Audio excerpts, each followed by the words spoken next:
होना भी जरूरी है। यार राहुल, कैसे हो? चलो कहीं घूमने चलते हैं। हाँ ठीक है, कहाँ चलेंगे? कहीं पहाड़ों पर? अच्छा आइडिया है। ठीक है, मैं बस की टिकट बुक करवा देता हूँ और अच्छा सा होटल भी देख लेता हूँ। ठीक है भाई, लेकिन जल्दी करो। लाइफ में इतना स्ट्रेस हो गया है कि कुछ दिन का रेस्ट तो बहुत जरूरी बन गया है। राज का शाम को फोन आता है राहुल के पास। राहुल, मैंने टिकट बुक करवा दिया है। आज शाम की ही बस है। जल्दी से सामान पैक कर लो।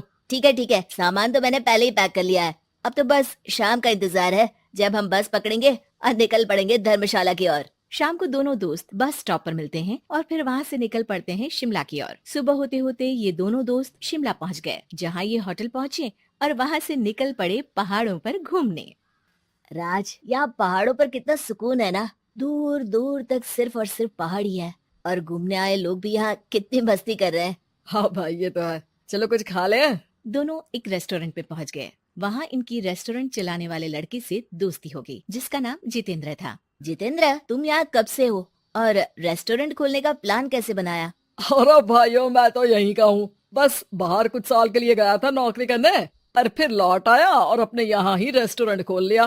पिछले 6 साल से यहीं पर हूँ। अरे लेकिन जितेंद्र, एक बात तो बताओ, रेस्टोरेंट ही क्यों, कुछ और काम क्यों नहीं? और भैया, अपना तो ये मानना है कि आदमी दुनिया में कहीं भी हो, लेकिन उसे भूख तो लगेगी ही, और इसके लिए उसे खाना तो चाहिए ही। यानी ये धंधा कभी मंदा नहीं पड़ता, इसलिए ये काम शुरू किया था। लेकिन इस काम में क्या मुनाफा भी होता है या फिर बस ऐसे ही काम चल रहा है शौकियाना तौर पर? और अरे क्यों नहीं भैया, काम तो हो ही रहा है, और मुनाफा नहीं होता तो ये 10 लोगों का स्टाफ कैसे रख लेता। वैसे आप भी क्यों नहीं इस बिजनेस में हाथ आजमाते हो? हाँ, आइडिया तो अच्छा है, लेकिन हम लोग तो सिर्फ यहाँ घूमने आए हैं और हमारे पास इतने पैसे भी नहीं है। और अब पैसों की चिंता क्यों करते हो? सिर्फ 5 लाख रुपए लगाकर भी आप काम शुरू कर सकते हो। अच्छा, वो कैसे? अरे आप रेस्टोरेंट में मेरे पार्टनर बन जाइए। जो मुनाफा होगा वो आधा आधा बांट लेंगे। राज को ये सुनकर अच्छा तो लगा, लेकिन राहुल को इस ऑफर में कुछ दिक्कत लगी। उसने कोने में ले जाकर राज को समझाना शुरू किया। अरे राज, पागल मत बन, हम सिर्फ यहाँ घूमने आए हैं। ये ऑफर के चक्कर में क्यों पड़ रहे हो? कुछ काम शुरू ही करना होगा तो दिल्ली में शुरू करेंगे, यहाँ शिमला में क्यों? अरे बेवकूफ, दिल्ली में 5 लाख रुपए में कौन सा काम शुरू करेंगे? यहाँ शिमला में इतने कम पैसों में काम शुरू कर लेंगे और 1 साल में मुनाफा लेकर वापस भी चले जाएंगे। ओहो, अरे भाई, तुम्हें जो करना है करो, लेकिन मैं इस बिजनेस में तुम्हारा साथ नहीं दे सकता। याद रखो, हम यहाँ सिर्फ घूमने आए हैं, कोई बिजनेस करने नहीं। और इस जितेंद्र पर वैसे भी मुझे ज्यादा भरोसा नहीं हो रहा है। अरे तुम्हारी यही तो दिक्कत है, तुम्हें किसी पर भी भरोसा नहीं होता, लेकिन मुझे तो है। मुझे पता है कि इतने कम पैसों में मुझे जितेंद्र अपना बिजनेस पार्टनर बना रहा है। अरे लेकिन क्या गारंटी है कि पैसे लेने के बाद जितेंद्र तुम्हें बेवकूफ नहीं बनाएगा?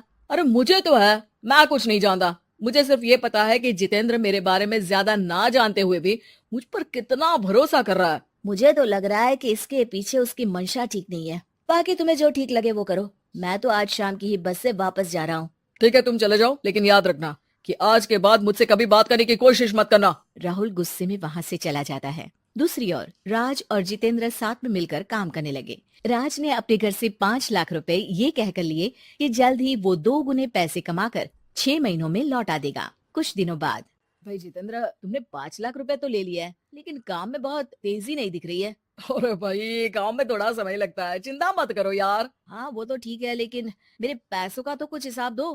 कहाँ लगाया है तुमने? अरे बड़े आए पैसों का हिसाब मांगने वाले। वो तो शुक्र मनाओ कि इतने कम पैसों में मैंने तुम्हें काम पर रख लिया है। क्या कहा तुमने? मुझे काम पर रखा है? अरे मैं तो तुम्हारा बिजनेस पार्टनर हूँ। बड़ा आया पार्टनर बनने वाला। औकात देखिए अपनी, 5 लाख में रेस्टोरेंट खरीद लिया है क्या?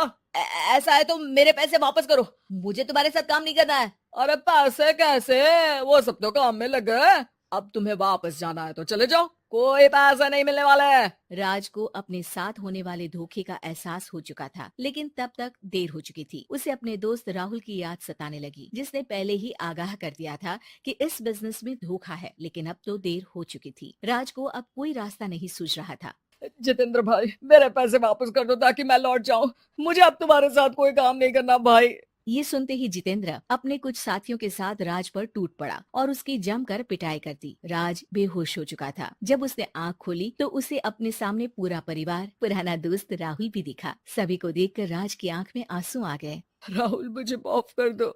अगर समय रहता मैं तुम्हारी बात मान लेता तो आज शायद ये दिन ना देखना पड़ता। अरे शुक्र मनाओ कि जान बच गई। वो तो भला हो एक आदमी का जिसने मुझे फोन कर दिया था। तभी तुम्हारी जान बच सकी। मुझे माफ कर दे दोस्त, तेरी सलाह ना मानकर मैंने बड़ी भूल की है।